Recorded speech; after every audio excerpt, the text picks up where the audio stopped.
এই তুমিটার প্রয়োজন। সূচনা পর্ব। তোমার সাহস কি করে হয় আমাকে স্পর্শ করার? You bloody! সামান্যতম রূপ থাকলেই ভেবো না আমি তোমার ওপর দিওয়ানা হয়ে যাব। নিজের ঘরে প্রবেশ করা মাত্র একটা কোমল হাত তার পা ছুঁয়ে দিলে কথাগুলো হিসহিসিয়ে বলে তুর্য চৌধুরী। এদিকে নিজের কানে এমন অনাকাঙ্ক্ষিত কথাটা শুনে বসা থেকে উঠে পড়ে মীরা। অতঃপর অবাক দৃষ্টিতে সামনের দিকে থাকা স্বামী নামক মানুষটার দিকে তাকিয়ে থাকে। রাগে মাথা ফেটে যাচ্ছে তুর্যের। মাথা রগ ফুলে ফেপে উঠেছে। বড় বড় কয়েকটা নিঃশ্বাস নিয়ে এগিয়ে যায় তার সদ্য বিবাহিত স্ত্রীর কাছে। দুই বাহু খামচে ধরে আবারও বলতে শুরু করে, আমার বউ হওয়ার কি যোগ্যতা আছে তোমার? কি ভেবেছিলে তোমার সো কল্ড রূপে মোহিত হয়ে বিয়ে করছি? একদম না। তোমার ভাই মাহির, হ্যাঁ মাহির আমাকে বাধ্য করেছিল তার সো কল্ড বোবা বোনটাকে আমার নামের সঙ্গে জুড়তে। দুই হাত ঝাড়া মেরে দূরে ছিটকে আসে তুর্য। সামনের দিকে ঝুঁকে যায়। দুহাত দিয়ে সিল্কি চুলগুলো ধরে টানতে থাকে। আহ! জোরে একটা চিৎকার দিয়ে আবারও বলতে শুরু করে, তোমার জন্য আজ আমার মম অসুস্থ হয়ে পড়েছে। শুধুমাত্র তোমার জন্য। কোন মা সহ্য করবে তার রাজপুত্রের জন্য এরকম একটা বোবা মেয়েকে? হুম? কোনো রাইট নেই তোমার আমার বউ হওয়ার, বুঝেছ? আজ যাই হোক, একটা বোবা মেয়ের সঙ্গে সংসার করা যায় না। এতক্ষণ পর ঘরের এদিক ওদিক তাকায় মীরা। কিছু একটা খুঁজছে সে। এই তো পেয়েছে। টেবিলের উপরে একটা নোটপ্যাড। আস্তে ধীরে মেঝে থেকে উঠে দাঁড়ালো মেয়েটা। তুর্য এক ঝটকায় সে এতক্ষণ নিচে পড়েছিল। টেবিলের কাছে গিয়ে পেনদান থেকে একটা পেন নিয়ে নোটপ্যাডে লিখতে শুরু করে। আর তীক্ষ্ণ চোখে সেদিকে তাকিয়ে তুর্য বোঝার চেষ্টা করে আসলে মেয়েটা কী করতে চাইছে। এক হাত দিয়ে চোখের কোণার জল জমা অশ্রু মুছে নেয় মীরা। অতঃপর নোটপ্যাডে লেখাটা তুর্যের সামনে ধরে। ভ্রুজোড়া কুঁচকে এক প্রকার তার কাছ থেকে ছিনিয়ে নিয়ে নিজের চক্ষুজোড়ার সামনে রাখল।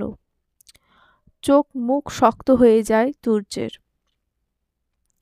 এক ঝটকায় তার ডান হাতটা দিয়ে মীরার নরম গালটাকে শক্ত করে ধরে হিসহিসিয়ে বলে, খুব শখ না ভাইয়ের কাছে গিয়ে আমার নামে অভিযোগ করার? শক্ত হাতটা মীরার গালে শক্ত করে চেপে ধরে আবারও বলে ওঠে, মাহিরকে খুব ভালোবাসি। ছোটবেলার বন্ধু আমার। বেস্ট ফ্রেন্ড হয় ও আমার, বুঝেছ? আমি চাই না তোমার জন্য আমাকে আরও কিছু সইতে হোক। 3 মাস মতো এই বাড়িতে আমার বউ হয়ে থাকবে। তারপর আমায় ডিভোর্স দিয়ে এই বাড়ি থেকে চলে যাবে। আর মাহিরকে বলবে আমাকে তোমার আর ভালো লাগছে না। দেন আমরা নিজের নিজের রাস্তায়। এত কিছুর জন্য দায়ী শুধুমাত্র তুমি। সো সব কিছু ঠিক করার দায়িত্বও তোমার। এক ধাক্কা দিয়ে নিজের থেকে সরিয়ে হনহন করে দরজার দিকে পা বাড়ায় তুর্য। একটু থেমে পেছন না ফিরেই বলে, আমি কারো সাথে বেড শেয়ার করতে পারি না। এই ঘরের কোন কোনায় থাকবে সেটা তোমার ব্যাপার। আমার বেডের কাছে না দেখলেই হলো। তুর্য তো চৌধুরী একজন হার্ট সার্জন ডাক্তার। শিশুকাল থেকেই তার একটাই স্বপ্ন ছিল, আর সেটা হলো হার্ট সার্জন ডাক্তার হওয়ার। তুর্যের বাবা জাহিদ চৌধুরী একজন বিত্তশালী লোক। তার ব্যবসার নাম ডাক সুদূর বিদেশ পর্যন্ত। ওনার ইচ্ছে ছিল 2 ছেলেই ওনার ব্যবসা সামলাবে, কিন্তু ছোট ছেলেটা এই ব্যবসার প্রতি কোনো আগ্রহ নেই। সে তার স্বপ্ন পূরণ করতে উদ্যোগী। তাই তো জাহিদ চৌধুরী ছোট ছেলের স্বপ্নটাকে মাটিচাপা না দিয়ে ছেলের সাথ দিয়েছেন, এখনও সাথ দিচ্ছেন। এই যে মীরাকে এই বাড়ির বউ হিসেবে মানতে সবাই নারাজ হলেও তিনি মেনে নিয়েছেন। ছেলে মেয়ের খুশির মাঝেই যে উনি নিজের সুখ খুঁজে পান। এদিকে ঘরের মেঝেতে বসে অঝরে কেঁদে চলেছে মীরা। সে তো এসব চায়নি। হ্যাঁ, এই মানুষটাকে ভালোবাসে সে, কিন্তু নিজের করে পাওয়ার কথা কল্পনাতেও ভাবেনি নিজের অক্ষমতার জন্য। দু হাতে ভর দিয়ে মেঝে থেকে উঠে দাঁড়ায় মীরা। এক পা এক পা করে এগিয়ে যায় সোফার পাশে রাখা ট্রলি ব্যাগটার কাছে। এটাই শুধু সে নিজের সাথে নিয়ে এসেছে। অতঃপর সেখান থেকে ধূসর রঙের ডায়েরিটা বের করে। ডায়েরিটা দেখে আবারও তার চোখ দুটো ঝাপসা হয়ে আসে। এই বস্তুটা যে তার সমস্ত সুখ দুঃখের সাথী, যেখানে অনায়াসে তার সব ইচ্ছা অনিচ্ছা, ভালো লাগা খারাপ লাগা প্রকাশ করতে পারে। এটা তুমি কি করলে ভাইয়া? ভালোবাসার মানুষটার কাছে আমায় ঘৃণার পাত্রী বানিয়ে দিলে। কেন করলে এমন? আমি তো চাইনি ওনাকে, চাইনি নিজের স্বামী হিসেবে পেতে। তবে কেন বললে এত বড় মিথ্যেটা? কেন বললে উনি আমাকে পছন্দ করে বিয়ে করতে চেয়েছেন? আর লিখতে পারল না মীরা। ডুকরে কেঁদে ফেলল। নিয়তি যে বড়ই নিষ্ঠুর। আজ তাকে কোথায় এনে দাঁড় করালো। হ্যাঁ মামা, সব ঠিক আছে। হ্যাঁ হ্যাঁ, কোনো সমস্যা হয়নি। আরে তুর্য ওরকম ছেলে না, ও খুব ভালো ছেলে। ছোট থেকে একসাথে থাকি আমরা। হুম হুম, ফোন করব ভেবেছিলাম, কিন্তু করা হয়নি। ও নিয়ে তুমি ভেবো না, তুর্য সামলে নেবে সব। আর আমার বোনটা কম কিসের, রূপে গুণে চারিদিকে পারফেক্ট, শুধু কথাটাই একটু বলতে পারে না। তো কি হয়েছে? যদি না সেই দুর্ঘটনার সম্মুখীন হতো, তবে তো সব কিছু ঠিকই থাকতো। শোনো মামা, তুর্য খুব লাকি যে আমার কলিজাটাকে পেয়েছে। আচ্ছা আচ্ছা, খুব হয়েছে এবার। বাকিটা ভাগ্নের বাড়ি এসে দেখে যেও। রাখলাম, টায়ার্ড আমি, ঘুমাবো এখন। ফট করে লাইনটা কেটে দিল মাহির। এখন সে একটা শান্তির ঘুম দেবে। আজ তার খুশির দিন। আজ যে তার কলিজাটাকে তার প্রাণপ্রিয় বন্ধুর হাতে তুলে দিয়েছে। বালিশে মাথা এলিয়ে দিয়ে সিলিংয়ের দিকে তাকিয়ে মুচকি হাসে মাহির। কতদিন অভিমান করে থাকবি তুর্য চৌধুরী আমার ওপর? খানিকক্ষণ চুপ থেকে আবারও বলে, আমার বোনটা খুব সহজ সরল তুর্য, কিন্তু খুব লক্ষ্মী। তুই সুখী হবি, আর একদিন তুই নিজে মুখে সেটা স্বীকার করবি। চতুর্দিক থেকে আজানের মিষ্টি ধ্বনি ভেসে আসছে। গভীর রাত পেরিয়ে ভোর হয়েছে, তবে তুর্য এখনো পর্যন্ত ঠায় বসে আছে চিলেকোঠার ঘরে। সারাটা রাত এভাবে বসেই কাটিয়ে দিয়েছে। ঘাড় থেকে পিঠ পর্যন্ত টান টান হয়ে ব্যথা করছে। এতক্ষণ পর উঠে দাঁড়ালো সে। অতঃপর নিজের কক্ষে দিকে পা বাড়ালো। এবার একটু ঘুমের প্রয়োজন তার। ঘরে ঢুকে কাউকে দেখতে না পেয়ে ভ্রু জোড়া কুঁচকে নেয় তুর্য। বিড়বিড় করে বলে, মেয়েটা কোথায় গেল? অতঃপর কিছু একটা ভেবে বারান্দার দিকে পা বাড়ালো। তুর্য বারান্দায় গিয়ে দেখতে পায় গুটিসুটি হয়ে দেওয়ালে মাথা ঠেকিয়ে ঘুমন্ত মীরাকে। আবারও রাগটা মাথাচাড়া দিয়ে ওঠে তার। বড় বড় পা ফেলে মীরার সামনে গিয়ে এক হাত হ্যাঁচকা টান দিলে ব্যথা পায় মীরা। ঘুমের ঘোরে ব্যথা পেয়ে ফুঁপিয়ে ওঠে মীরা। তুর্য বুঝতে পারে এই মেয়ের ঘুম গভীর, তাই তো ব্যথা পেয়েও ওঠার নাম নিচ্ছে না, কিন্তু ঠিকই কেঁদে ভাসাচ্ছে। আর কিছু না ভেবে কোলে তুলে নেয় মীরাকে। রুমে এনে সোফাতে শুইয়ে দিয়ে একটা পাতলা কম্বল গায়ে জড়িয়ে দেয়। অতঃপর সে নিজের বেডে গিয়ে একটা শান্তির ঘুমের প্রস্তুতি নেয়। ঘড়িতে এখন সকাল 8:30 বাজে। চৌধুরী বাড়ির সবাই ব্রেকফাস্ট টেবিলে হাজির হয়েছে, তুর্য মীরা ব্যতীত। জাহিদ চৌধুরী হালকা কেশে বলে ওঠেন, বুশরা, তোমার ছোট ভাই ভাবিকে ডেকে আনো, একসাথে ব্রেকফাস্ট করব সবাই। বুশরা তাদের ডাকতে গেল। সবাই নিজেদের মধ্যে মুখ চাওয়াচাওয়ি করে, তবে কিছু বলতে পারে না। জাহিদ চৌধুরী রাগ সম্পর্কে সবাই অবগত, তাই তো সবাই চুপ থাকাই শ্রেয় বলে মনে করল। কি হলো, তুমি কোথায় যাচ্ছ? তুর্যের মা শান্তি চৌধুরী চেয়ার ছেড়ে উঠে দাঁড়ালো। প্রশ্ন করেন জাহিদ চৌধুরী। নিজের রুমে যাচ্ছি, এখন আমার খিদে নেই। কিনে না থাকলেও যাওয়ার দরকার নেই, বসে থাকো এখানে, কথা আছে সবার সাথে। ছোট ভাইয়া, ও ছোট ভাইয়া, ভাইয়া, ছোট ভাবি, ও নতুন ভাবি। দরজার বাইরে থেকে অনবরত ডেকে চলেছে বুশরা। খানিকটা বিরক্ত বোধ করল মেয়েটা। আর এদিকে মীরা ভাবছে ও আসলে কি করবে। খুব ভোরে ওঠার অভ্যাস মীরার। গত রাতে ঠিকমতো ঘুম না হওয়ার কারণে ওর মতো আজ খুব দেরি হয়ে গেছে জাগতে। সকাল 7টার সময় ঘুম ভেঙে যায় মীরার। দুহাত দুদিকে ছড়িয়ে একটা আড়মোড়া ভেঙে উঠতে গিয়ে দেখে সে একটা অচেনা রুমে উপস্থিত। রুমের চারিদিকে চোখ বুলিয়ে নেয় মীরা। আর তৎক্ষণাৎ মনে পড়ে যায় তার তো বিয়ে হয়ে গেছে গতকাল, আর তার স্বামী তুর্য চৌধুরী। ক্ষণিকের জন্য হলেও তার অধর যুগলে হাসি ফুটে ওঠে। আবার তা মিলিয়ে যায় খুব স্বল্প সময়ের মধ্যে। গতরাতে তুর্যের বলা কথাগুলো মনে পড়ে। দুফোঁটা অশ্রুও ঝরে পড়ে গাল বেয়ে।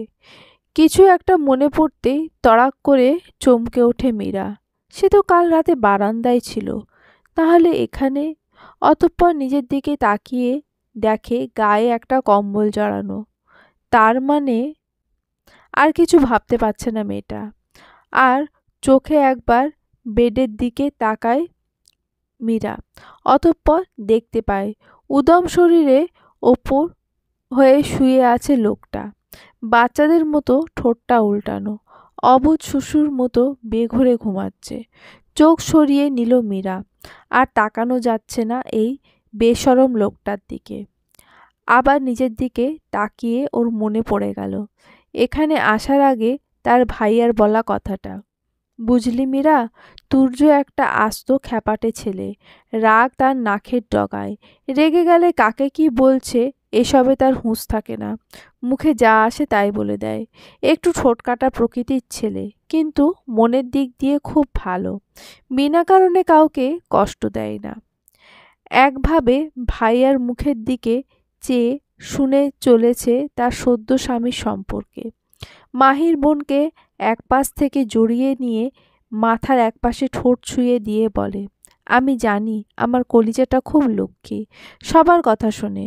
তবুও বলছি, তুর্যের কথা মতো চলবি, ওর কথার অবাধ্য হবি না। দেখবি তুর্য খুব ভালোবাসবে। আগের থেকেও দ্বিগুণ জোরে দরজায় করাঘাত। ভাবনার জগৎ থেকে বেরিয়ে আসে মীরা।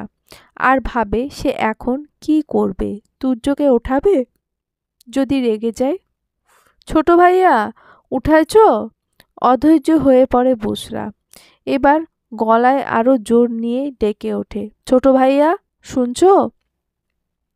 চোখ পিটপিট করছে তুর্য। আসলে সে বুঝতে পারছে না এত সকাল সকাল তার বাঁদর বোনটা দরজার সামনে চেঁচাচ্ছে কেন। আস্তে করে সোজা হয়ে শয় তুর্য। অতঃপর ডান দিকের দেওয়ালের দিকে তাকালে সঙ্গে সঙ্গে লাফ দিয়ে ওঠে। ঘড়িতে এখন 9:45 বাজে। তুর্য তাড়াহুড়ো করে পাশে থাকা টি শার্টটা পরে নেয়। অতঃপর দরজা খুলতে গেলে কিছু একটা মনে করে দরজার দিকে না গিয়ে মীরার দিকে পা বাড়ায়। এই সবই আর চোখে লক্ষ্য করছিল মীরা। হঠাৎই নিজেকে শূন্যে ভাসতে দেখে হকচকিয়ে যায় সে। সামান্য ওপরের দিকে তাকালে দেখতে পায় তুর্যকে। বুঝতে পারে এখন সে তুর্যের কোলে। বিছানার উপর ধপ করে ফেলে মীরাকে।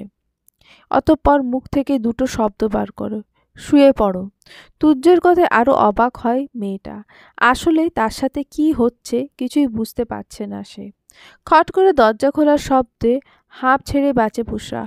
অতঃপর একটা দীর্ঘশ্বাস ফেলে এক নিঃশ্বাসে বলে, প্রায় 15 মিনিট ধরে ডেকে চলেছি তোমায়। ড্যাড তোমাদের দুজনকে ডেকে পাঠিয়েছে। তাড়াতাড়ি এসো, একসাথে ব্রেকফাস্ট করব। কথাগুলো বলে এক মুহূর্ত দাঁড়ালো না বুশরা। ধপাধপ পা ফেলে চলে গেল সেখান থেকে। বুশরা চলে গেলে পুনরায় দরজা লাগিয়ে দেয় তুর্য। অতঃপর পেছন ঘুরে মীরার দিকে তাকায়। সমস্যা কি? এতক্ষণ তো জেগেই ছিলে, ডাকোনি কেন? আর সবাইকে কি প্রমাণ করতে চাও? আমরা ভালোবেসে বিয়ে করে আলাদা ঘুমাই? নির্বোধ একটা। একটু থেমে আবারও বলল, বেডে থাকতে না করেছি মানে এই নয় যে তুমি বারান্দায় ঘুমাবে। সোফাটা বেশ বড়, তোমার ভালো মতো হয়ে যাবে। আর শোনো, আশা করি রাতের কথাগুলো তোমার ভালোভাবে মনে আছে। আবারও বলছি, মনে রাখবে এখানে তোমার মেয়াদ মাত্র ৩ মাস। আজই আমি লয়ারের সাথে গিয়ে কথা বলবো এ বিষয়ে। এখন যাও, ফ্রেশ হয়ে নাও, বেশি দেরি করবে না, ড্যাড আমাদের অপেক্ষায় আছেন। ড্যাডি, আর কত অপেক্ষা করব? আমার ভালো লাগছে না। দেখো গিয়ে, তোমার আদরের ভাগ্নে এখনো বেঘরে ঘুমাচ্ছে, আমাদের কথাও তার মনেই নেই। এক গাদা বিরক্তি নিয়ে বলে বছর ২২-এর সুন্দরী মিলি।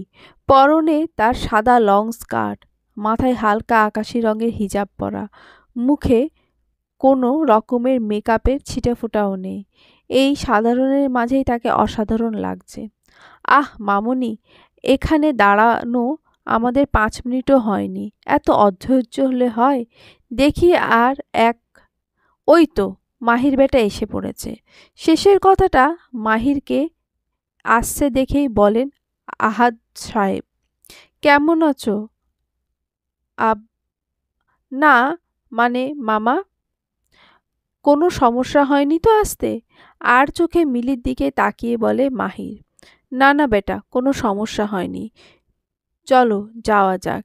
কিন্তু কারোর গাল ফোলানো দেখে তো মনে হচ্ছে কতই না সমস্যার সম্মুখীন হয়েছে। ড্যাডি, মিলি অভিযোগের সুরে ডাকল। আহাদ সাহেব বললেন, খুব হয়েছে, চলো, যা বলার বাড়ি গিয়ে বলবে। কি হয়েছে মীরা মা, খাচ্ছ না কেন? জিজ্ঞেস করলেন জাহিদ চৌধুরী। মীরা একটা মলিন হাসি দিয়ে অতঃপর জাহিদ চৌধুরীর দিকে চেয়ে অল্প করে খাবার দিয়ে মুখে দেয়। ছোট্ট তানহা বাদে সবাই ওর দিকে চেয়ে আছে, কেউ আর চোখে তো কেউ সরাসরি। এতে খুব অস্বস্তি বোধ করছে মীরা। একটা জরুরি কথা বলার ছিল সবাইকে। জাহিদ চৌধুরী কথাটা বলে একটু থামেন, অতঃপর ফের বলতে শুরু করেন। তো যা বলছিলাম, তুর্য আর মীরার বিয়ের ব্যাপারটা তো কেউ জানে না, তাই আমি চাইছি ১ সপ্তাহ পর ওদের রিসেপশনটা করতে। তার কোনো দরকার ছিল না ড্যাড, এমনিতেই। তুর্যের কথা শেষ করতে দিল না। দরকার আছে, জাহিদ চৌধুরীর ছোট ছেলে বিয়ে করেছে, আর সেটা কেউ জানবে না? এটা তো ঠিক না। আর তাছাড়াও বিয়েটা কোনো ছেলে খেলা নয়। বিয়ে বিয়েই হয়, সেটা যেই রকম বা যেমন পরিস্থিতিতেই হোক না কেন। একটু থেমে আবারও বলেন, জীবনসঙ্গীর ব্যাপারটা মহান আল্লাহ তাআলার ওপর থেকে ঠিক হয়, তাই তার অক্ষমতা কথা ভেবে মুখ ফিরিয়ে না নিয়ে তার মধ্যে কী গুণ আছে তা দেখে সন্তুষ্ট থাকার প্রয়োজন বলে মনে করি। কথাগুলো বলে নিজের স্ত্রী শান্তি চৌধুরীর পানে একবার তাকিয়ে চেয়ার ছেড়ে উঠে গটগট করে নিজের ঘরের দিকে অগ্রসর হন জাহিদ চৌধুরী। সকাল থেকে ঘরে বসে থাকতে ভালো লাগছে না শান্তি চৌধুরী, তাই রান্নাঘরের দিকে পা বাড়ান। গিয়ে দেখেন তার মেয়ে ও বড় বৌমা কোনো একটা বিষয় নিয়ে ফিসফিস করছে। চুপি চুপি কি আলোচনা করছো তোমরা নিজেদের মধ্যে? আর আমাকে ডাকনি কেন? আজ দুপুরে কি খাবার ইচ্ছে নেই নাকি? রুক্ষ মেজাজ নিয়ে ওদের দিকে এগিয়ে এলেন শান্তি চৌধুরী। আসলে মা, আপনার শরীরটা ভালো নেই দেখে ভাবলাম আমি না হয় আজ রান্নাটা একাই করি। মিনমিন করে তুর্যের বড় ভাবি তুলি কথাটা বলল। তোমরা যে দুজনেই এখানে, তাহলে আমার তানহা দিদিমণি কোথায়? মম, তানহা ছোট ভাইয়ার ঘরে। তার নাকি তার ছোট মামিকে খুব পছন্দ হয়েছে, আমতা আমতা করে বলে বুসরা। শুনে কিছু বললেন না শান্তি চৌধুরী, রান্নার কাজে লেগে পড়েন। ওনার এখন মন খারাপ। ওনার আদরের ছোট রাজপুত্র কাকে ধরে বিয়ে করেছে ভাবলেই তার রক্তশূন্য হওয়ার উপক্রম। এই বাড়িতে অনেক কাজের লোক থাকা সত্ত্বেও রান্নাটা নিজেরাই করেন, কারণ তাদের বাড়ির কর্তা সাহেব কাজের লোকের হাতে রান্না খেতে স্বাচ্ছন্দ্য বোধ করে না। আমি তোমাল কে হই? বলদের মতো প্রশ্ন করে তুহিন, তুলির একমাত্র রাজকন্যা তানহা চৌধুরী। কত বড় পাকনা হলে এভাবে বড়দের মতো কথা বলতে পারে ভেবেই অবাক হয় মীরা, এবং অবাক হয়ে ঘাড় কাত করে একটা শব্দ বের করে, হুম। কি হুম? তুমি পতা আমার সাথে কথা বলছো না? কাঁদো কাঁদো মুখ করে বলে তানহা। ছোট বাচ্চাটা ধারণা তার ছোট মাম্মা তাকে পছন্দ করছে না, তাই তো কোনো কথা না বলে শুধু এদিক ওদিক মাথা নাড়ছে আর মুখ দিয়ে হুম আর উহুম বের করছে। এক ছুটে ঘর থেকে বেরিয়ে গেল তানহা। সে এখন তার মাম্মার কাছে অভিযোগ করবে। নিজেদের রুমে গিয়ে কাউকে দেখতে না পেয়ে এক ছুটে রান্নাঘরের দিকে দৌড় দেয় বাচ্চাটা। আরে আরে, কি হয়েছে আমার প্রিন্সেসের? এমন দৌড়াদৌড়ি কেন করছো? মাম্মা, ছোট হৃদয়ে এক বুক কষ্ট নিয়ে ডেকে ওঠে তান্হা। এবার ঠোঁট উল্টে কেঁদেই ফেলল। অতঃপর হেঁচকি তুলতে তুলতে বলতে শুরু করে, মাম্মা, ছোট মাম্মা পতা আমার সাথে কথা বলে না, শুধু মাথা নাড়ায় আর হাতে। মেয়ের এক বুক কষ্টটা কি নিয়ে তা বুঝতে পারে তুলি। মুচকি হেসে মেয়ের কষ্টটা নিবারণ করতে বলে, তোমার ছোট মাম্মা কথা বলতে পারে না সোনা, কিন্তু তোমাকে এতগুলো ভালোবাসে, আর কোনোদিন এভাবে বলবে না। ছোট মাম্মা কষ্ট পাবে তো সোনা। থেমে যায় তানহার সব কান্না। অবাক হয়ে সে তার মাম্মার দিকে চেয়ে থাকে অনেকক্ষণ যাবৎ। অতঃপর অবাক হয়ে প্রশ্ন করে, ছোট মাম্মা কথা বলতে পারে না কেন?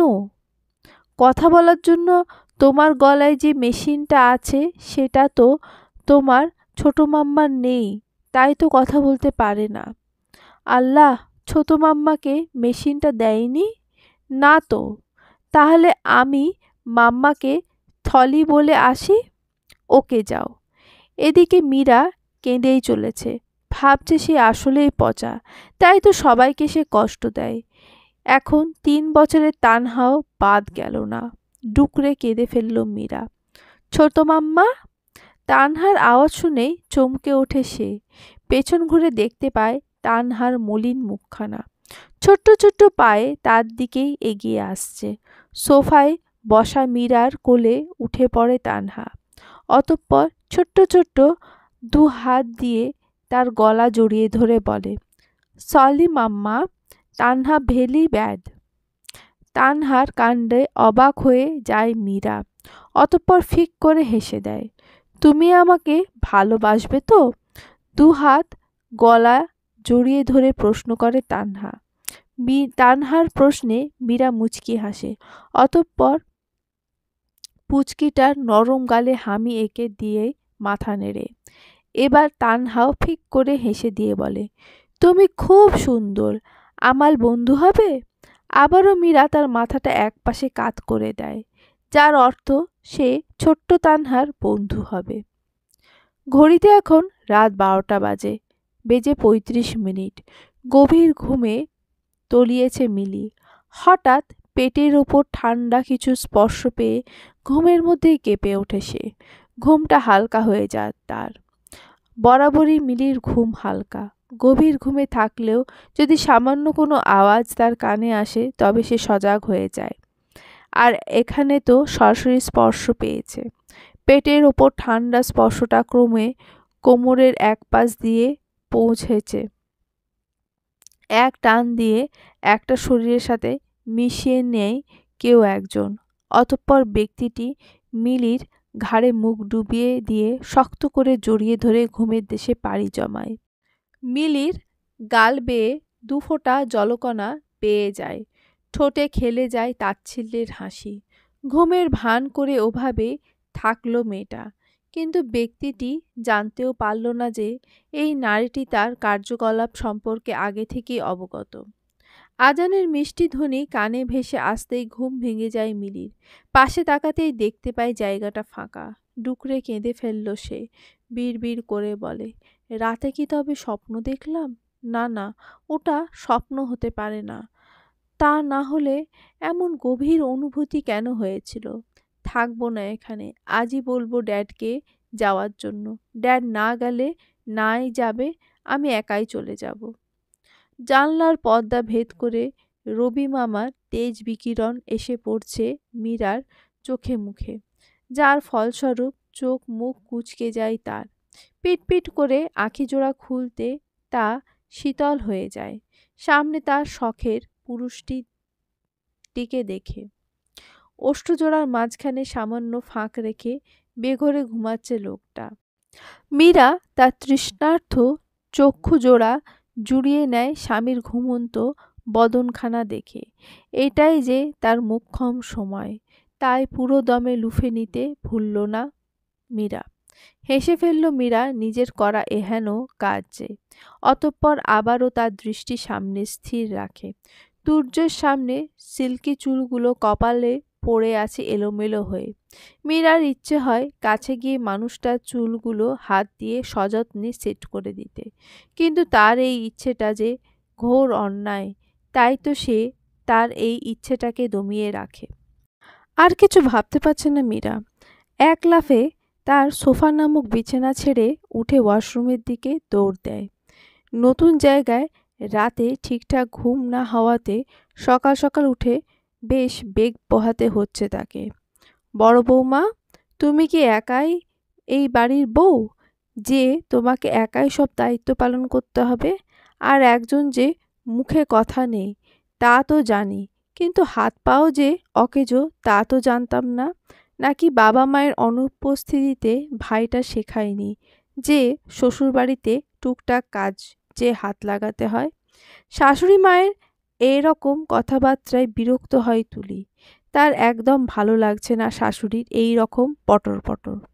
সমস্যা কি এই মহিলার? সে তো করছে সব ভালো মনে। তাহলে মনে মনে এইসব ভেবে নরম সুরে শাশুড়িকে কিছু উচিত কথা শোনাবে বলে সামনের দিকে চোখ তুলে তাকাতেই দরজার কাছে ছলছল নয়নে দাঁড়িয়ে থাকা মীরার দিকে চোখ যায় তুলির। শাশুড়ি নামক মহিলাটা সে প্রথম দিন থেকেই মেয়েটাকে কথা শুনিয়ে চলেছে। একটা দীর্ঘশ্বাস ফেলে তুলি। অতঃপর শাশুড়ি মায়ের উদ্দেশ্যে বলে, তা কেন হবে মা? আমি কেন একা একা খাটতে যাব এই সংসারে? এটা আমার একার সংসার নাকি? আমি যেমন এই বাড়ির বউ, মীরাও তেমন চৌধুরী বাড়ির ছোট বউ। তাই আমরা দুজনেই সব মিলেমিশে করব। আপনি অত চিন্তা করবেন না। অতঃপর মীরাকে বলে, কি মীরা, পারবে না আমার হাতে হাতে টুকটাক কাজ করে দিতে? আর যদি না পারো ডোন্ট ওয়ারি, আমি তোমায় শিখিয়ে দেব। মুচকি হেসে বলে তুলি।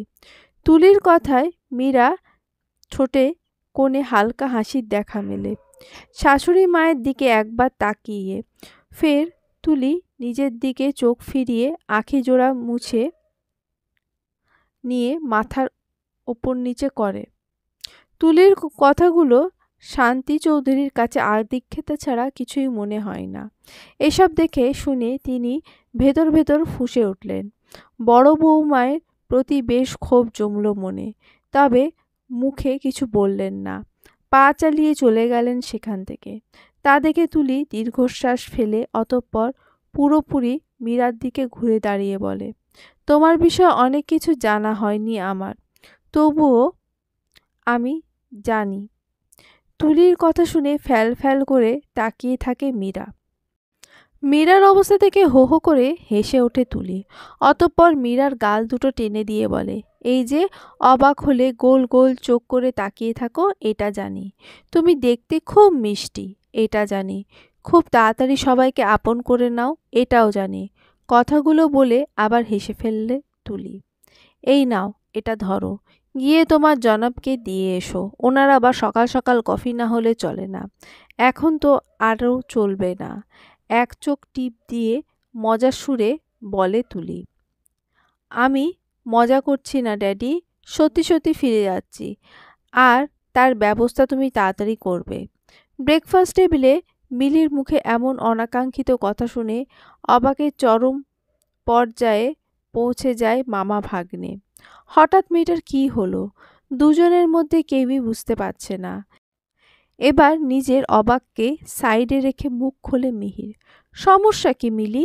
কালই তো এলি, এবার এর মধ্যে আবার যাই যাই কেন করছিস? কেন, আমি আমার নিজের বাড়ি ফিরে যেতে চাই। এতে সমস্যা কি হবে? আর বাই দ্য ওয়ে, আমি নিজের বাড়ি ছাড়া কোথাও কমফোর্টেবল ফিল করি না। তবে এটা কি তোর পরের বাড়ি মনে হয়? দাঁতে দাঁত চেপে বলে মাহির। তার প্রচুর রাগ লাগছে সামনে বসা তার মতো বেয়াদব মেয়েটাকে। ঠাসিয়ে একটা চড় দিতে ইচ্ছে করছে। নিজের বাড়ি তো না। মিলি একরোখা জবাব। মাহির আর কিছু ভাবতে পারছে না। এই মেয়ের সাহস দেখে আশ্চর্য হয়ে যাচ্ছে। কিছু না বলে চেয়ার থেকে উঠে পড়ল মাহির। অতঃপর সামনে সাজানো খাবারগুলো এক টানে উল্টে দিয়ে গটগট করে সদর দরজা দিয়ে বেরিয়ে গেল। দিলি তো ছেলেটার খাওয়া 12টা বাজিয়ে? একটু থেমে আবারও বললেন আহাদ সাহেব। বসে না থেকে খেয়ে নে। চিন্তা নেই, দেখছি কি করা যায়। কেন? দেখাদেখি লাগবে না। কোনো দেখাদেখি লাগবে না। যাচ্ছি না আমি। এক মুহূর্তেও আর দাঁড়ালো না মিলি এক ছুটে নিজের ঘরে চলে গেল।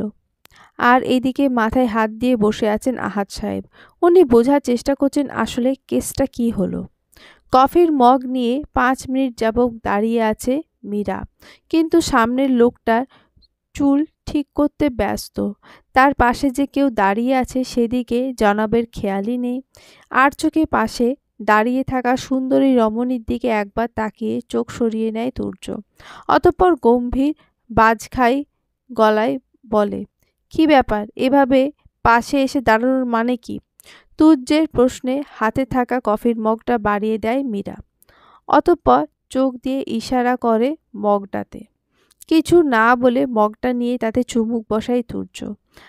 অবশেষে চোখ বুজে নেয়। এখন এটারই প্রয়োজন ছিল তার। আর তা মুগ্ধ নয়নে চেয়ে চেয়ে দেখছে মীরা। মাত্র 3 মাস, কিন্তু তার কাছে অনেকটা সময়। এই সময়টুকুতে চোখের তৃষ্ণা মিটিয়ে নেওয়ার আপ্রাণ চেষ্টা করছে সে। মুচকি হাসেছে। এই লোকটার প্রেমে যে কত পাগল সে, তা কল্পনারও বাইরে। হোয়াট? এইভাবে ড্যাব ড্যাব করে তাকিয়ে আছো কেন? I know I am very handsome. তাই বলে তুমি তা প্রমাণ দেবে? তুর্যের কথায় অপ্রস্তুত হয়ে পড়ে মীরা। মুহূর্তে তার পান পাতার ন্যায় মুখশ্রীতে লাল আভা ছড়িয়ে পড়ে। নয়নজোড়া এদিক সেদিক করে। ঠিক সেই মুহূর্তে তুর্যের মুঠোফোনটা বেজে ওঠে। তুর্য একবার তার দিকে তাকিয়ে বেডের ওপরে থাকা ফোনের দিকে পা বাড়ালে হাঁপ ছেড়ে বাঁচে মীরা। এই যাত্রায় বোনের হার্ট অ্যাটাক হওয়া থেকে বাঁচিয়ে নিল মাহির। হ্যাঁ, ফোনটা মাহিরই করেছে। এদের কথার ধরন শুনে বুঝতে পারে মীরা। আর সে এখানে দাঁড়ালো না। এই লোকটা যে চরম লেভেলের ঠোঁটকাটা, আবার কি না কি বলে বসে। তার থেকে তার এখান থেকে যাওয়াটাই শ্রেয় বলে মনে হলো। বল, কি ঘটনা ঘটিয়েছিস? হোয়াট? আমি? তোর মনে হচ্ছে আমি কিছু ঘটিয়েছি? অবশ্যই। নয়তো অফিস ফেলে আমার কেবিনে কেন? তার মানে তুই খুশি হসনি আমি এসেছি দেখে? হুম। আমি রেগে যাচ্ছি তুর্য। আমার হাত নিষ্পিস করছে তোর নাক ফাটানোর জন্য। কুল ইয়ার, এত হাইপার হচ্ছিস কেন? তোর এই তিরিং বিরিংয়ের জন্যই আমি না হয় তোর মাথাটা ফাটাই। হঠাৎ ঝনঝন শব্দে কিছু একটা পড়ায় ওরা দুজনে পেছন ফিরে তাকায়। দেখতে পায় রিজু নামের ছেলেটা দাঁড়িয়ে থরথর করে কাঁপছে। আর তার সামনে পড়ে রয়েছে চূর্ণ বিচূর্ণ অবস্থায় কাচের ফুলদানিটা। তাদের আর বুঝতে বাকি থাকে না যে ছেলেটা তাদের কথোপকথন শুনে ভয় পেয়ে এই অবস্থা। দুজনেই দীর্ঘশ্বাস ফেলে। মাহির ভাবে তাদের সেই ইংরেজি স্যারই ঠিক বলেছিল। আসলে ওরা দুজনেই একটা গুন্ডা, কেউ কারোর থেকে কম নয়। স্যার, আমরা আলাদা বসবো না, আমরা একসাথেই বসবো।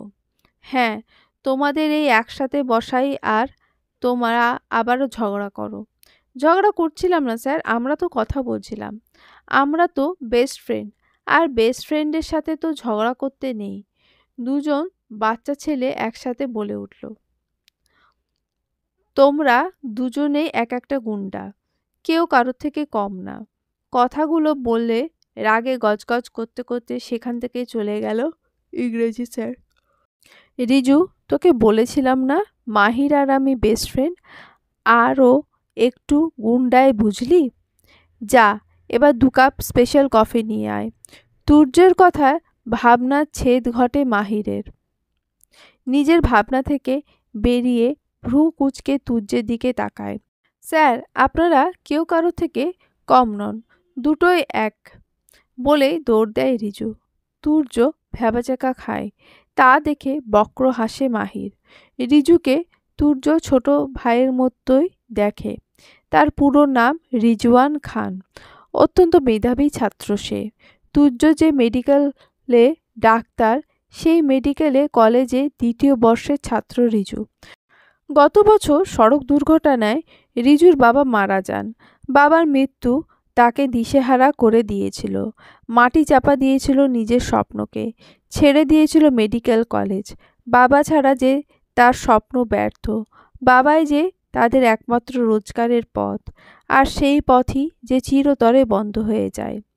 তাই তো সমস্ত মেধাকে পেছনে ফেলে একটা শপিং মলে কাজে লেগে পড়ে ছেলেটা, যাতে করে তাদের মা ছেলের পেটটা চলে যায়। কিন্তু মহান আল্লাহ তাআলা চেয়েছিল রিজু ছেলেটা তার স্বপ্ন পূরণ করুক। তাই তো তিনি ফেরেশতার মতো ডক্টর তুর্য চৌধুরীকে পাঠান তার কাছে। স্কুল কলেজে ভালো ছাত্রছাত্রীদের সঙ্গে শিক্ষকদের একটা আলাদাই টান থাকে। আর সেই টানেই হয়তো রিজওয়ান খান প্রতিনিয়ত ক্লাস মিস দিলে তুর্য খোঁজ লাগায়। অতঃপর খোঁজ নিয়ে জানতে পারে তার বিপর্যস্ত এর কথা। তুর্য রিজুর সাথে সরাসরি দেখা করে। অতঃপর তাকে পড়াশোনা কন্টিনিউ করার কথা বলে। কিন্তু সরাসরি তখনই ছেলেটা তাকে না করে দেয়। এদিকে তুর্য নাছোড়বান্দা।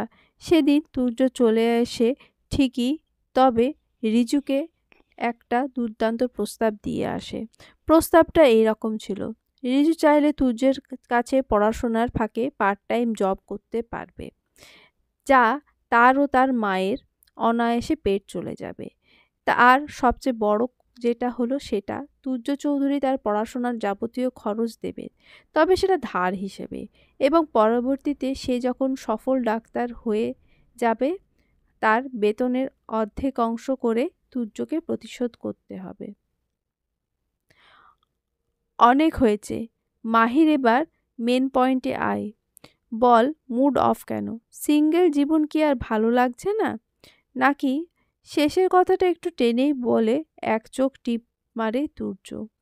এতেই মাহির চোখ রাঙিয়ে তাকায় তুর্যের দিকে। অতঃপর বলতে শুরু করে। গভীর রাত, বাড়ির সবাই ঘুমে মগ্ন। তুর্য কলিং বেল না বাজিয়ে নিজের কাছে থাকা এক্সট্রা কি দিয়ে দরজা খোলে। পুনরায় দরজাটা আটকে সোজা নিজের রুমে চলে যায়। আজ সারাদিন 2 বন্ধু একসাথেই ছিল তারা। তুর্য নিজের কক্ষে প্রবেশ করে দেখে ডিম লাইট জ্বালানো। তাই সে সর্বপ্রথম বড় লাইটটাই জ্বালায়। অতঃপর তার দৃষ্টি রাখে সোফাতে। আর সঙ্গে সঙ্গে কাশি উঠে যায় তার। চোখ খিচে বন্ধ করে নেয়। একটা শুকনো ঢোক গেলে আবারও সেদিকে তাকায়।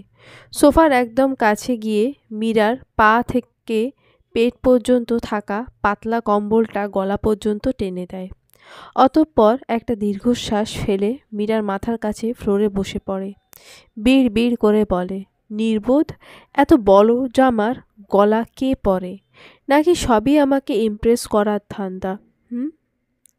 তুর্যের দৃষ্টি নিবদ্ধ মীরার প্রতি। কি মায়া তার এই মুখে! পান পাতার ন্যায় ছোট মুখখানাতে মহান আল্লাহ তাআলা মায়া যেন ঢেলে দিয়েছে।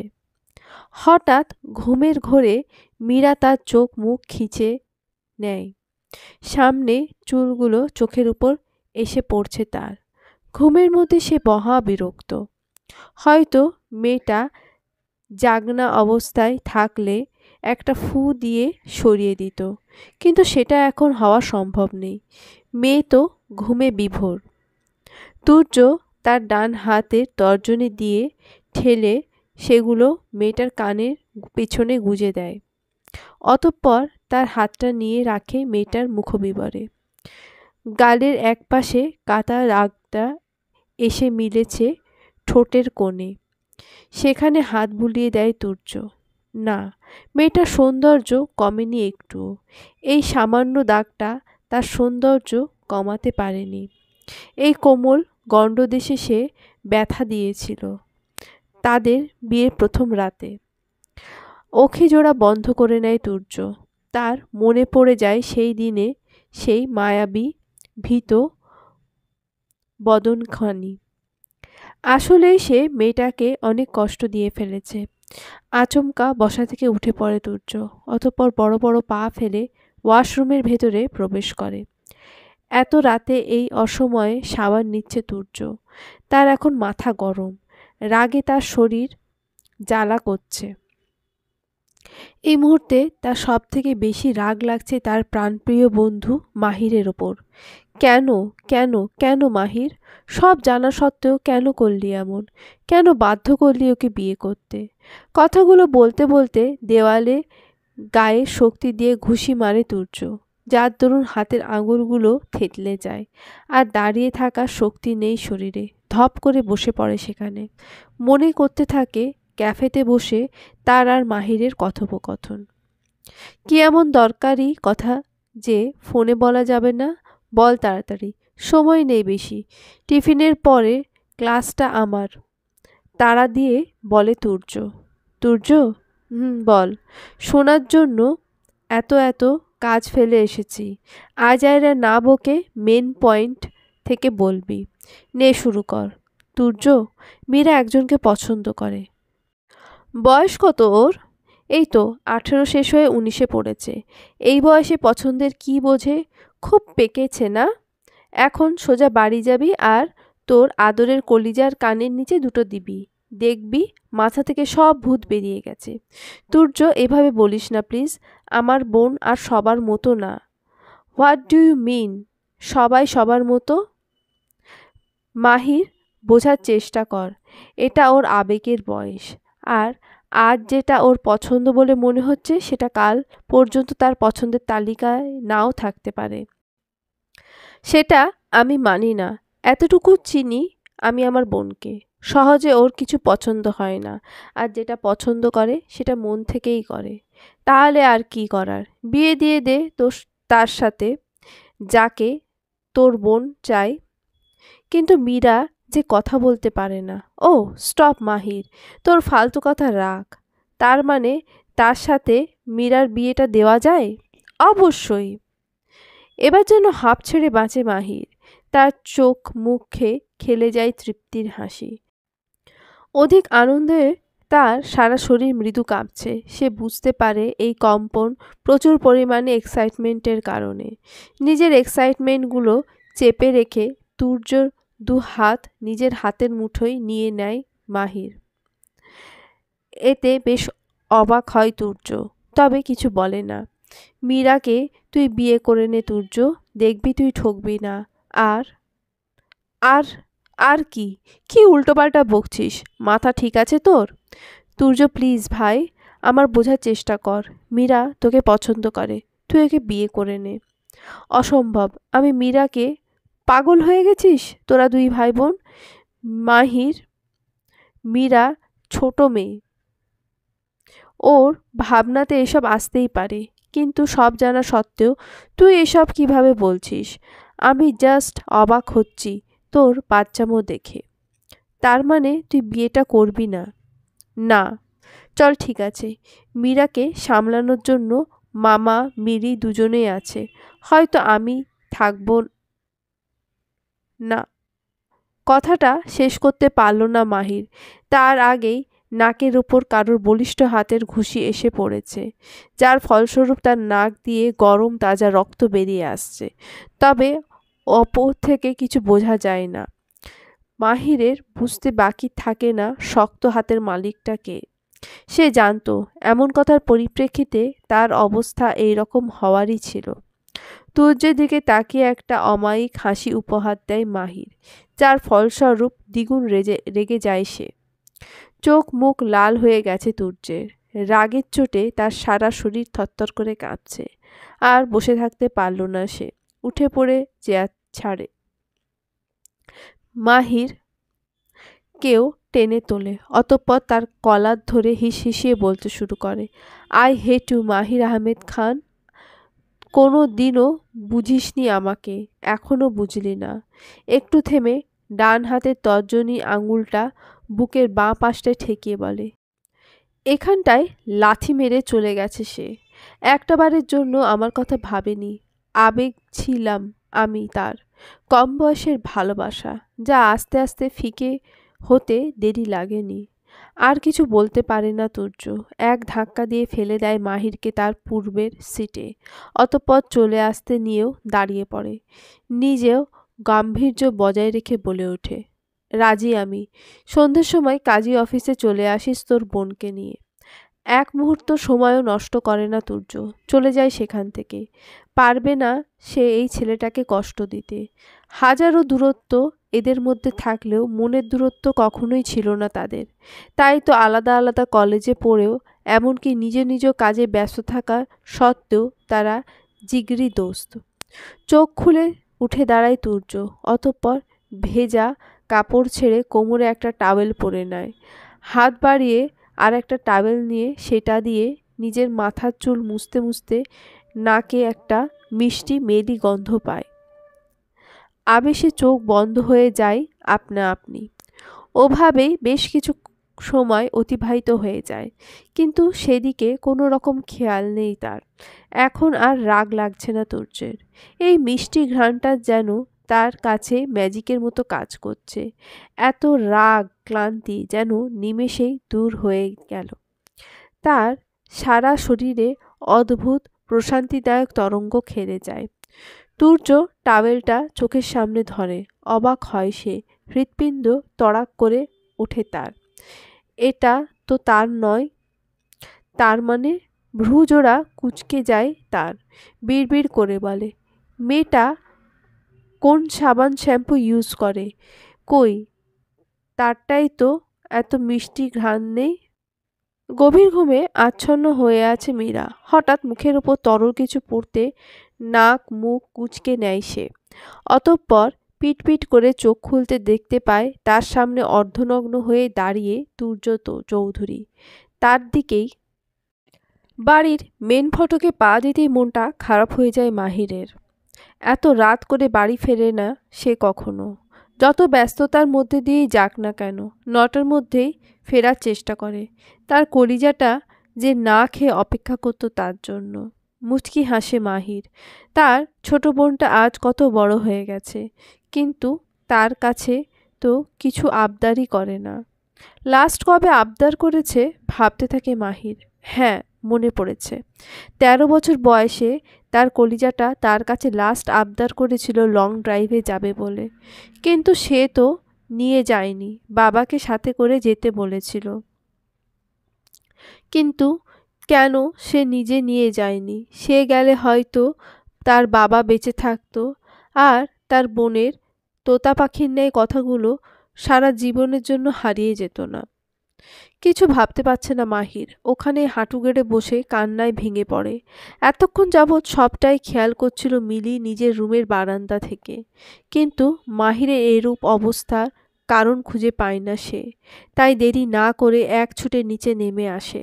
আস্তে আস্তে মাহিরের দিকে এগিয়ে যায়। সে নিজেও বসে পড়ে মাহিরের মতো করে। মাহির লাল লাল চোখে সামনে তাকিয়ে দেখে মিলিকে। কিছু বলতে যাবে তার আগেই ঠোঁটের ওপর আঙুল চেপে ধরে মিলি মুখে শশ আওয়াজ বের করে। অনেক রাত হয়েছে, তোমার ঘুমের প্রয়োজন বলেই দুহাত দিয়ে টেনে তুলল মাহিরকে। 6 ফুটের স্বাস্থ্যবান শরীরটাকে তুলতে বেশ বেগ পেতে হলো তাকে। মাহিরকে বিছানায় শুয়ে দিয়ে চলে আসতে নিলে তার ডান হাতটায় টান পড়ে। পেছনে ফিরে দেখে মানুষটা তার দিকে তাকিয়ে আছে। তার চোখে রয়েছে হাজারো ভয়, কাউকে পেয়ে হারানোর ভয়। আজকের রাতটা আমার কাছে থেকে যা না মিলি, বুকের এইখানটা বড্ড জ্বালা করছে। বুকের বাঁ পাশটা দেখিয়ে বলে মাহির। না করতে পারে না মিলি। এই মানুষটাকে যে এভাবে দেখতে পারবে না সে। তাই তো নিজের পাহাড় সমান অভিমানগুলোকে সাইডে রেখে শুয়ে পড়ল মাহিরের পাশে। মাঝে অনেকটা জায়গা ফাঁকা রেখেছে, কিন্তু মিলিকে অবাক করে দিয়ে তার বুকে মাথা রাখে মাহির। অতঃপর মাথাটা খানিক তুলে মেয়েটার থুতনিতে হালকা করে উষ্ণ স্পর্শ ছুঁয়ে দিয়ে আষ্টে-পৃষ্ঠে জড়িয়ে ধরে একটা শান্তির ঘুমের উদ্দেশ্যে। এদিকে মিলি নিজের ঠোঁট কামড়ে কান্না আটকানোর চেষ্টা করে। দেখাবে না কাউকে তার এই অশ্রু, এগুলো একান্তই তার। গভীর ঘুমে আচ্ছন্ন মীরা। হঠাৎ মুখের উপর তরল কিছু পড়ায় নাক মুখ কুঁচকে নেয় সে। পিটপিট করে চোখ খুলতে দেখতে পায় তার সামনে অর্ধনগ্ন অবস্থায় দাঁড়িয়ে তুর্য চৌধুরী। তার দিকেই তাকিয়ে আছে। চোখ বুজে অন্যদিকে পাশ ফিরে শুয়ে পড়ে মীরা। আর ভাবতে থাকে এই বেশরম লোকটা তার স্বপ্নের মধ্যেও কেমন ভাব নিয়ে দাঁড়িয়ে আছে। এদিকে মীরার কাণ্ডে হকচকিয়ে যায় তুর্য। সে যে সামনে দাঁড়িয়ে আছে সেটা দেখেও ভাব নিয়ে পাশ ফিরে শুয়ে পড়ল মেয়েটা।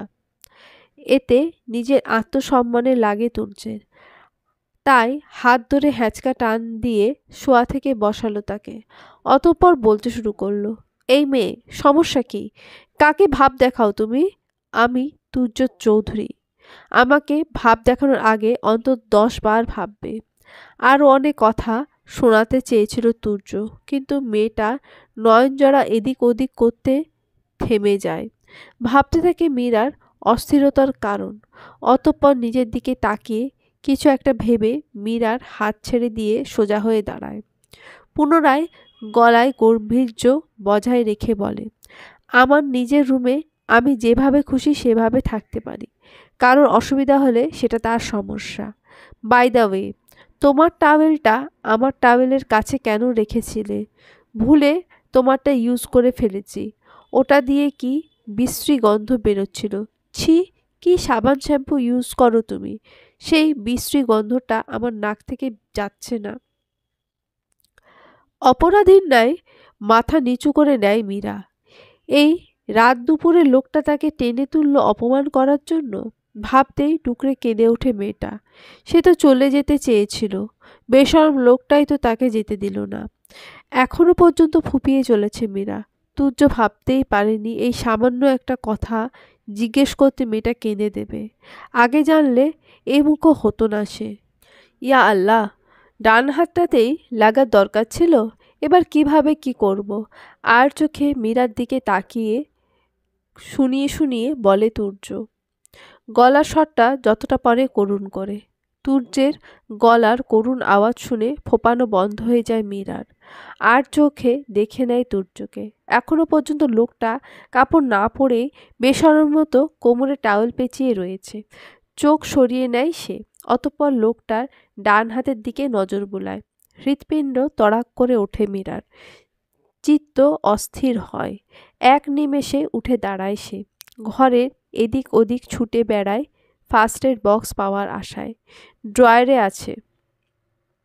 আর কিছু বলতে হয় না তুর্যকে। তার আগে মীরা এসে সেখান থেকে বক্সটা নিয়ে আসে। তুর্য হাত ধরে টেনে তাকে বিছানার একপাশে বসিয়ে দেয়। অতঃপর নিজে বসে তার সামনে। খুব যত্ন সহকারে আলতো হাতে ফু দিয়ে ড্রেসিং করিয়ে দেয়। নিজের প্রতি মীরার এত যত্ন দেখে অবাক হয়ে যায় তুর্য। সেও তো একজন ডাক্তার। কই, কোনো নার্স তো এত যত্ন নিয়ে ড্রেসিং করতে দেখেনি। আর মুখটা এমন বানাইছে যেন নিজেই ব্যথা পেয়েছে। মনে মনে এসব ভেবে চলেছে তুর্য। মুখ দিয়ে অদ্ভুত আওয়াজ বের করছে মীরা। উত্তেজিত হয়ে হাত দিয়ে কিছু একটা ইশারা করছে। কিন্তু তুর্যের সেই দিকে কোনো খেয়াল থাকলে তো, সে তো মীরাকে দেখতে ব্যস্ত। আবারও মীরা সেই একই রকম আওয়াজ করে মুখ দিয়ে ডান হাতটা পাতার উল্টো দিকে থেকে আঙুলগুলো কিছু ছড়িয়ে সামনে ঘোরায়। এবার আর তুর্য বুঝতে বাকি থাকে না মেয়েটা কি বোঝাচ্ছে। তাই কিছু আমতা আমতা করে উত্তর দেয়, আসলে আমি না, মানে ওয়াশরুমের ফ্লোরে পড়ে গিয়ে ব্যথা পেয়েছি। তুর্যর কথায় চোখ ছোট ছোট করে তাকায় মীরা। তা দেখে তুর্য বলে, বিশ্বাস হচ্ছে না তো? আচ্ছা চলো, তোমাকে নিয়ে গিয়ে আমি যেভাবে পড়েছিলাম ঠিক সেভাবেই ফেলি, তাহলে বুঝতে পারবে ব্যাপারটা। তুর্যের এরকম তেড়া কথায় দমে যায় মীরা। চুপচাপ সেখান থেকে উঠে এসে নিজের নির্ধারিত জায়গায় গিয়ে শুয়ে পড়ে, তুর্যের দিকে পিঠ করে। তা দেখে মুচকি হাসে তুর্য। অতঃপর বিড়বিড় করে বলে, বাবা, এই মেয়ে তো দেখি রাগ করতেও জানে। আজানের মিষ্টি ধ্বনিতে ঘুম ভেঙে যায় মীরার। অতঃপর শোয়া থেকে উঠে ধীরে ওয়াশরুমের দিকে যায়। গত দুদিন ধরে তার ফজরের নামাজটা কাজা হচ্ছে, কিন্তু আজ তার রব তাকে ঠিক সময় মতো জাগিয়ে দিয়েছেন। অজু করে নামাজ আদায় করল মীরা। অতঃপর গুটি গুটি পায়ে তুর্যের বিছানার কাছে গেল। তুর্যের ব্যান্ডেজ করা হাতটার ওপরে আলতোভাবে কয়েকবার হাত বুলিয়ে দিয়ে তুর্যের মুখের দিকে তাকায়। বেঘোরে ঘুমাচ্ছে মানুষটা। তার ছোট ছোট চুলগুলো কপালে এসে পড়ছে দেখে মনে হচ্ছে নাদান বাচ্চা। মুচকি হাসে মীরা। তুর্যের ওই সিল্কি চুলগুলো খুব পীড়া দিচ্ছে তাকে। আলতো হাতে ছুঁয়ে দিতে ইচ্ছে করছে। মনের ঘরে সুপ্ত বাসনাটাকে দমিয়ে না রেখে হাত বাড়ায় সে, একটু ছুঁয়ে দেবে বলে। তবে তার হাতটা স্পর্শ করতে পারল না। তার আগেই তার হাত তুর্যর হাতের মুঠোয় চলে গেল। কি করতে যাচ্ছিলে তুমি আমার সাথে? তুর্য সামান্য অবাক হয়ে গভীর স্বরে তার দিকে প্রশ্ন ছোড়ে। ভ্যাঁ করে কেঁদে দেয় মীরা। যা দেখে তুর্য কিংকর্তব্য বিমূঢ়। আসলেই তুর্য বুঝতে পারছে না এটা মাহিরের বোন কিনা। মাহিরের মতো সাহসী একরোখা জেদি টাইপের ছেলে এই রকম বোন হয় কি করে, যে কিনা কিছু না বলতেই ভ্যাঁ করে কেঁদে দেয়। আসলেই তুমি মাহিরের বোন তো, নাকি কোনো ভীতুষালয় থেকে নিয়ে আসা হয়েছে? কাঁদতে কাঁদতে দুদিকে মাথা নাড়ে মীরা। তার মানে তুমি মাহিরের বোন না, তাই তো? এবার তাড়াহুড়ো করে মাথাটা ওপর নিচ করে। ও আচ্ছা, তুমি মাহিরের বোন। আর তোমাকে ভীতুষালয় থেকে আনা হয়নি। তোমাকে তোমার বাবা মা ভালোবেসে এনেছে, তাই তো? এবারে হাসি মুখে ঘাড় নাড়ায় মীরা, যার অর্থ হ্যাঁ, সে মাহিরের বোন, কোনো ভীতুষালয়ের ভীতু না। চৌধুরী বাড়িতে আজ সকাল সকাল তোড়জোড় দেখে অবাক হয় মীরা। সামনে না গিয়ে সিঁড়ি থেকে নেমে এক কোণায় দাঁড়িয়ে থাকে। অতঃপর তাকে আরো অবাক করে দিয়ে ছোট ছোট এক জোড়া হাত পেছন থেকে আষ্টেপৃষ্ঠে জড়িয়ে ধরে। মীরার বুঝতে বাকি থাকে না এই পিচ্চি পিচ্চি হাত দুটো কার। মুচকি হাসে সে। ছোট তানহার হাত দুটো টেনে সামনে দাঁড় করায়। অতঃপর বাচ্চাটার সামনে হাঁটু মেরে বসে তার গোলাপি পাতলা ঠোঁট দিয়ে তানহার ছোট ছোট কপালে আদর করে দেয়। তা দেখে খিলখিল করে হাসে তানহা। মীরা তার দুই হাত এক জায়গায় করে কানের এক পাশে রেখে চোখ বুজে আবার খোলে। অতঃপর অবাক হওয়ার ভঙ্গিতে হাত নেড়ে কিছু একটা ইশারা করে। কিন্তু তানহা তার ইশারা বুঝতে না পেরে ঠোঁট ফোলায়। আর তখনই পেছন থেকে তার ছোট্ট পাপার আওয়াজ আসে, তানহা মাই বেবি, তোমার ছোট্ট মাম্মা তোমাকে জিজ্ঞেস করছে তুমি আজ এত সকাল সকাল উঠে পড়েছ যে? তুর্যের মুখে তাকে উদ্দেশ্য করে বলা তানহার ছোট্ট মাম্মা কথাটা যেন তার কানে বেজে চলেছে। অদ্ভুত সুখ যেন তার সারা শরীর খেলে যায়। দেহের মধ্যে থাকা নাম না জানা সুখ পাখিটা তার ডানা ঝাপটানো শুরু করে দিয়েছে আনন্দে। আজকে তো পাপা আসবে, তাই জন্য তো আমি অনেক ভোলে উঠে পড়েছি। তানহার কথা শুনে মীরা তার নিজের মধ্যে হওয়া অনুভূতিটা এক প্রকার দমিয়ে রাখে। অতঃপর এই পাপাটা কে জানার জন্য ভ্রু কুঁচকায় তুর্যের দিকে তাকালে দেখতে পায় তুর্যের এতক্ষণের হাসি মুখটা নিমেষেই থমথমে হয়ে গেছে। আরে মীরা, তুমি এখানে? আমি তোমাকে ডাকতেই যাচ্ছিলাম। এসো আমার সাথে, একটু হাতে হাতে কাজ করবে। কি পারবে তো? আঁচলে হাত মুছতে মুছতে কথাগুলো বলল তুলি। মীরা তার ভুবন ভোলানো মুচকি হাসি দিয়ে মাথাটা একপাশে নাড়ে, যার অর্থ সে পারবে। মাথার ব্যথাতে আজ আর বিছানা ছেড়ে ওঠেননি শান্তি চৌধুরী। যেদিন থেকে ওনার চাঁদের টুকরো ছেলেটা ওই বোবা মেয়েটাকে বিয়ে করে এ বাড়িতে নিয়ে এসেছে, সেদিন থেকেই মাইগ্রেনের যন্ত্রণাটা যেন প্রখর হয়েছে। কিছুতেই তিনি ওই বোবা মেয়েটাকে মানবেন না ছেলের বউ হিসেবে। কী করে তিনি ছেলেকে বোঝাবেন ওই বোবা মেয়েটা ওনার সোনার বাবাটার যোগ্য না। ঘরে এ মাথা থেকে ও মাথা পর্যন্ত পায়চারি করছে তুর্য। আজ রবিবার হওয়ার দরুন তার ছুটি। ভেবেছিল মীরাকে নিয়ে একবার ও বাড়ি যাবে। মেয়েটা ভাইয়ের আদুরে কিনা, আবার গত রাত থেকে কি কান্নাটাই না করলো। আচ্ছা, মাহি যদি জানতে পারে তার কলিজার বোনটাকে তুর্য অনেক কাঁদিয়েছে, তাহলে সে কি করবে? না না, সে আর কিছু ভাবতে পারছে না। নাকের উপরে বার কয়েক হাত বুলিয়ে নেয় তুর্য। টেবিলের উপরে থাকা ফোনটা অনেকক্ষণ যাবৎ বেজে চলেছে, কিন্তু সেই দিকে তুর্যের কোনো খেয়াল নেই। একবার, দুবার, তিনবার, চারবারের বেলায় হুঁশ আসে তুর্যের। সে এতক্ষণে তার কল্পনার জগতে ব্যস্ত ছিল। তুর্য ফোনটা হাতে নিয়ে দেখে মাহির কল করছে। যেই না সে কলটা রিসিভ করবে তার আগেই ডিসকানেক্ট হয়ে গেল। ফোনের অপরের স্ক্রিনে দেখা যাচ্ছে মাহি 4 বার কল করেছে। আবারও তার ফোন আসে, তবে এটা মাহির না, বরং রিজওয়ান। হ্যাঁ রিজু, বলো। স্যার, সব কিছু রেডি, আমি আপনাদের বাড়ির সামনে। কখন বেরোবেন? আমরা যাচ্ছি না রিজু, জিনিসপত্রগুলো নিয়ে তুমি ভেতরে চলে আয়। কিন্তু মাহির স্যার? ও কিছু হবে না, ও জানে না এ ব্যাপারে কিছু। ওকে সারপ্রাইজ দেবো ভেবেছিলাম। আচ্ছা ছাড়, তাড়াতাড়ি চলে আয়, তোকে একজনের সাথে পরিচয় করাবো। কথাগুলো বলে ফোনের লাইন কেটে দেয় তুর্য। আর এদিকে রিজু বিড়বিড় করে বলে, আসলে এসব হচ্ছে কি? সকালে স্যার ফোন দিয়ে বলল নতুন জামাইরা শ্বশুরবাড়ি যাওয়ার জন্য যা যা বাজার করে সব করে আমাদের বাড়ি আসবি। একসাথে মাহির স্যারের বাড়ি যাব। আর এখন উফ, স্যারের মাথা গেছে পুরা। ইয়া আল্লাহ! ছেলেটার ছোট্ট মাথায় কিছুই ঢুকছে না, তাই সে আর কিছু ভাবতে চায় না। নতুন বা দেখা যাবে ডাক্তার না হয়ে পাগল হয়ে বসে আছে। গাড়ি থেকে নেমে বাড়ির ভেতরে হাঁটা দিল রিজু। রিজু এসেছে অনেকক্ষণ যাবৎ।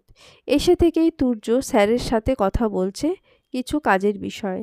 এই ছেলেটাকে তুর্যের খুব স্নেহ ও বিশ্বাস করে। দরকারি কথাবার্তা শেষে উসখুস করছে রিজু কিছু একটা বলবো বলে, কিন্তু বলতে পারছে না। তা দেখে তুর্য বলল, কি সমস্যা? মেয়েদের মতো এত মুখ রামুচড়ি করছিস কেন? যা বলবি সোজাসুজি বলে দে। এবার যেন ব্যাপারটা সোজা হয় রিজুর কাছে, তাই সে মিনমিন করে বলে, স্যার বলছিলেন কারোর সঙ্গে পরিচয় করাবেন। গম্ভীর সুরে বলে তুর্য, অতপর গলা উঁচু করে মীরাকে ডাক থাকে। মীরা, মীরা, কোথায় তুমি? এদিকে এসো তো একবার। এদিকে রান্নাঘরে উপস্থিত তুলিও অন্যান্য মেয়েরা মুখ টিপে হাসতে থাকে তুর্যের অধৈর্য ডাক শুনে। যাও গিয়ে দেখে এসো তোমার জনাব বের কি প্রয়োজন, হাসতে হাসতে বলে তুলি। তুলির কথা বলার ধরন দেখে লজ্জা পেয়ে যায় মীরা। মুখ নিচু করে সেইখান থেকে চলে আসে আর ভাবতে থাকে, আসলে লোকটা তার নাম নিয়ে ওভাবে কেন চেঁচাচ্ছে। এদিকে এসো। মীরার হাত ধরে টেনে নিজের পাশে অনেকটা জায়গা ফাঁকা রেখে বসায় তুর্য। এতে বেশ অবাক হয়ে যায় মীরা। লোকটা সে সামনে যতক্ষণ থাকে ততক্ষণই বকা দেয়। তাহলে এখন কেন এত ভালো করে কথা বলছে তার সাথে ভেবেই অভিমানে দু চোখ ভরে উঠতে নিলে সামলে নেয় মীরা। এটা মাহির স্যারের বোন। অবাক হয়ে বলে ওঠে রিজু। এতে মীরা অবাক হলেও তুর্য হেসে ফেলে। বুঝে গেছিস? বলে তুর্য। না বুঝে উপায় আছে? দুজন তো একই রকম দেখতে। মাহির স্যার গম্ভীর আর স্যারের বোন একটু বেশিই মিষ্টি। রিজুর কথায় মীরা সামান্য হেসে মাথা নিচু করে নেয়। রিজু জানতো মাহির স্যারের একটা বোন আছে, কথা বলতে পারে না, কোনো এক দুর্ঘটনায় মুখের কথা হারিয়ে ফেলে। কিন্তু মেয়েটা যে এত মায়াবী তা জানতো না সে। খারাপ লাগে রিজুর। এত সুন্দর একটা মেয়ে, না জানি তার কণ্ঠস্বর কতটা মিষ্টি ছিল। মনে মনে আফসোস করে সে। মীরা, ও হচ্ছে রিজওয়ান খান, হবু ডাক্তার বলতে পারো। ও খুব ভালো একটা ছেলে। শোনার সময়টুকু বাদ দিলে আমার সাথে থাকে সারাক্ষণ। তুর্যের কথায় মীরা রিজুর দিকে তাকায়। মাথা নিচু করে হেসে দেয় রিজু। তার তুর্য স্যার তার প্রশংসা এভাবে করে সবার কাছে। আর রিজু এ মীরা। আগেই বুঝে গেছিস যে মাহিরের বোন, বলে তুর্য। আচমকা উঠে দাঁড়ায় মীরা, আর কেউ কিছু বুঝে ওঠার আগেই এক ছুটে চলে যায় সেখান থেকে। চলবে।